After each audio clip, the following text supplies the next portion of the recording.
መጽሐፈ ዜና ካልዕ ምዕራፍ 6 ሰሎሞንም እግዚአብሔር በጨለማ ውስጥ እኖራለሁ ብሏል፣ እኔ ግን ለዘላለም ትኖርበት ዘንድ ማደሪያ ቤትን ሰራሁልህ አለ። ንጉሱም ፊቱን ዘወር አድርጎ የእስራኤልን ጉባኤ ሁሉ መረቀ። የእስራኤልም ጉባኤ ሁሉ ቆመው ነበር።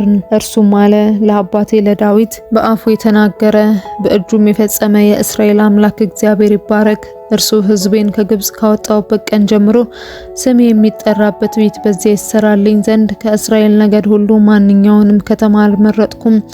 በሕዝቤም በእስራኤል ላይ አለቃ ይሆን ዘንድ ማንንም አልመረጥኩም። ነገር ግን ስሜ በዚያ እንዲጠራባት ኢየሩሳሌምን መርጫለሁ፣ በሕዝቤም በእስራኤል ላይ እንዲሁ ዳዊትን መርጫለሁ ብሏልና።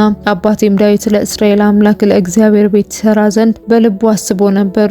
እግዚአብሔርም አባቴን ዳዊትን ለስሜ ቤት ይሰራ ዘንድ በልብ አስበሃልና ይህን በልብ መልካም አደረግ።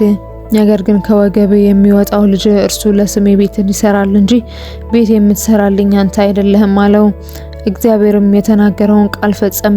እግዚአብሔርም ተስፋ እንደሰጠ በአባቴ በዳዊት ፋንታ ተነሳው፣ በእስራኤልም ዙፋን ላይ ተቀመጥኩ። ለእስራኤልም አምላክ እግዚአብሔር ስም ቤት ሰራው። ከእስራኤልም ልጆች ጋር ያደረገው የእግዚአብሔር ቃል ኪዳን ያለበትን ታቦት በዚያ ውስጥ አኖር። ሰሎሞንም ርዝመቱ 5 ክንድ ወርዱም 5 ክንድ ቁመቱን 3 ክንድ የሆነ የናስ መደገፊያ ሰርቶ በአደባባዩ መካከል ተክሎት ነበር።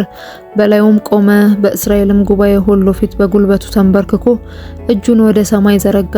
የእስራኤልም ጉባኤ ሁሉ እያዩ በእግዚአብሔር መሠዊያ ፊት ቆሞ እጆቹንም ዘርግቶ እንዲህ አለ፣ አቤቱ የእስራኤል አምላክ ሆይ በሰማይም ወይም በምድር አንተን የሚመስል አምላክ የለም። በፍጹም ልባቸው በፊት ለሚሄዱ ባሪያዎች ቃል ኪዳንንና ምሕረትን የምትጠብቅ ለባሪያ ለአባቴ ለዳዊት የሰጠኸውን ተስፋ የጠበቅ በአፍ ተናግረህ ዛሬም እንደ ሆነው በእጅ ፈጸምከው። አሁንም አቤቱ የእስራኤል አምላክ ሆይ አንተ በፊቴ እንደሄድ ለልጆች በሕግ የሄዱ ዘንድ መንገዳቸውን ቢጠብቁ በእስራኤል ዙፋን የሚቀመጥ ሰው በፊቴ አታጣም ብለህ ተስፋ የሰጠኸውን ለባሪያ ለአባቴ ለዳዊት ጠብቅ። አሁንም አቤቱ የእስራኤል አምላክ ሆይ ለባሪያ ለዳዊት የተናገርከውን ቃል ይጽና። በእውኑ እግዚአብሔር ከሰው ጋር በምድር ላይ ይኖራልን?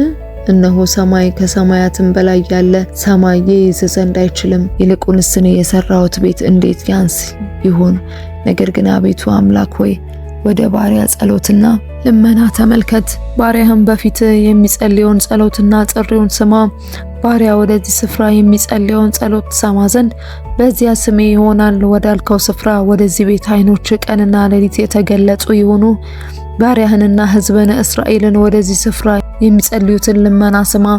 በማደሪያ በሰማይ ስማ፣ ሰምተህም ይቅር በል። ቢበድል በላዩም መሐላ ቢጫን እርሱም መጥቶ በዚህ ቤት በመሠዊያ ፊት ቢምል በሰማይ ስማ አድርግም። በባሪያዎችም ላይ ዳኛ ሁን፣ በበደለኛውም ላይ ፍረድ። መንገዱንም በራሱ ላይ መልስበት፣ ንጹሑንም አጽድቀው፣ እንደ ጽድቁም ክፈለው። ሕዝብህም እስራኤል አንተን ስለበደሉ በጠላት ፊት ድል ተመተው ወደ አንተ ቢመለሱ ስምህንም ቢያከብሩ በዚህም ቤት በፊት ቢጸልዩና ቢለምኑ አንተ በሰማይ ስማ፣ የሕዝብህንም የእስራኤልን ኃጢአት ይቅር በል። ለእነርሱም ለአባቶቻቸውም ወደ ሰጣት ምድር መልሳቸው። አንተን ስለበደሉ ሰማያት በተዘጉ ጊዜ ዝናብን ባልዘነበ ጊዜ ወደዚህ ስፍራ ቢጸልዩ ስምህንም ቢያከብሩ ባስጨነቅካቸውም ጊዜ ከኃጢአታቸው ቢመለሱ አንተ በሰማይ ስማ፣ የባሪያዎችንና የሕዝብን የእስራኤልን ኃጢአት ይቅር በል። የሚሄዱበትንም መልካም መንገድ አሳያቸው። ለሕዝብም ርስት አድርገህ ለሰጣት ምድር ዝናብን ስጥ።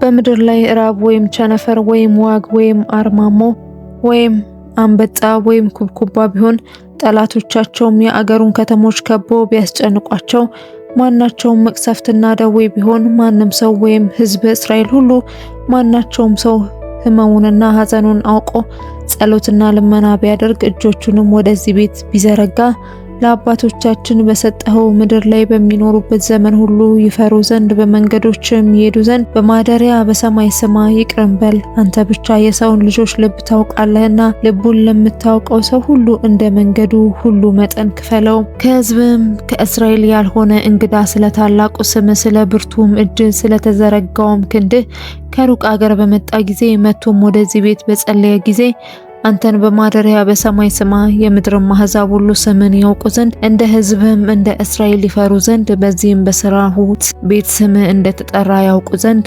እንግዳውን የሚለምንህን ሁሉ አድርግ። ሕዝብህም ጠላቶቻቸውን ለመውጋት አንተ በምትልካቸው መንገድ ቢወጡ አንተም ወደ መረጥካት ወደዚች ከተማ እኔም ለስምህ ወደ ሠራሁት ቤት ለአንተ ቢጸልዩ ጸሎታቸውንና ልመናቸውን በሰማይ ስማ፣ ፍርድንም አድርግላቸው። የማይበድል ሰው የለምና አንተን ቢበድሉ ተቆጥተህም ለጠላት አሳልፈ ብትሰጣቸው ሩቅም ወይም ቅርብ ወደ ሆነ አገር ቢማርኳቸው በተማረኩበትም አገር ሆነው በልባቸው ንስሐ ቢገቡ በምርኳቸውም አገር ሳሉ ተመልሰው ኃጢአት ሰርተናል፣ በድለንማል፣ ክፉም አድርገናል ብለው ቢለምኑ በተማረኩበትም በምርኳቸው አገር ሳሉ በፍጹም ልባቸውና በፍጹም ነፍሳቸው ወደ አንተ ቢመለሱ ለአባቶቻቸውም ወደ ሰጣት ወደ ምድራቸው ወደ መረጥካት ከተማ ለስምህም ወደ ሠራሁት ቤት ቢጸልዩም ጸሎታቸውንና ልመናቸውን በማደሪያ በሰማይ ስማ፣ ፍርድንም አድርግላቸው። አንተንም የበደሉህን ሕዝብህን ይቅር በል። አሁንም አምላኬ ሆይ በዚህ ስፍራ ወደሚሆነው ጸሎት ዓይኖች የተገለጡ ጆሮችም የሚያደምጡ እንዲሆኑ ለምንሃለሁ። አምላክ ሆይ ከኃይል ታቦት ጋር ወደ እረፍት ተነሳ። አቤቱ አምላክ ሆይ ካህናት ደህንነትን ይልበሱ፣ ቅዱሳንም በደስታ ደስ ይበላቸው። አቤቱ አምላክ ሆይ የቀባኸውን ሰው ፊት አትመልስ፣ ለባሪያህም ለዳዊት ያደረክለትን ምሕረት አስብ።